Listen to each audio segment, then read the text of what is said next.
হরে কৃষ্ণা। তোমরা কি জানো শঙ্খকে 3বার কেন বাজানো হয়? শুধু একটি রীতি নয়, এটি একটি মহাপবিত্র আচার, যার মধ্যে লুকিয়ে আছে গভীর তত্ত্ব ও ভক্তির আবেদন। কেন পূজার সময় বা মন্দিরের শঙ্খ 3বার বাজানো হয়? চলো সেটা এবার জানি। প্রথমবার শঙ্খ বাজানো হয় অশুভ শক্তি বিতাড়নের জন্য।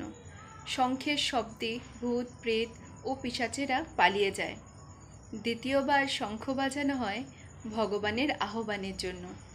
এটি জানিয়ে দেয় যে হে প্রভু, আপনার আরাধনায় আমরা প্রস্তুত। শঙ্খধ্বনি পরিবেশকে পবিত্র করে তোলে। তৃতীয়বার শঙ্খ বাজানো হয় পূজার সূচনা ঘোষণার জন্য। এই ধ্বনির মাধ্যমে সকল ভক্ত জানেন এখন আরতি বা পূজা শুরু হচ্ছে।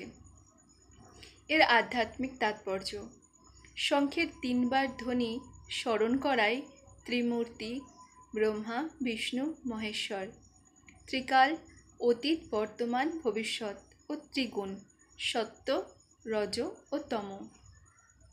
পুরাণের বাণী অনুসারে যেখানে শঙ্খধ্বনি হয় সেখানে লক্ষ্মী অধিষ্ঠান করেন। শঙ্খধ্বনি পাপ ও দুঃখকে দূর করে ভক্তিকে আহ্বান করে। এই শঙ্খধ্বনির উপকারিতায় অশুভ শক্তি দূর হয়, মানসিক একাগ্রতা বাড়ে, ঈশ্বর চিন্তার উপযুক্ত পরিবেশ সৃষ্টি হয়, ঘরে ও মন্দিরে শান্তি প্রতিষ্ঠিত হয়।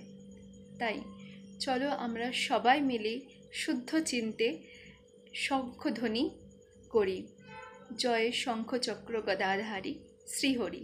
হরে কৃষ্ণ, হরে রাম, রাধে রাধে কৃষ্ণ।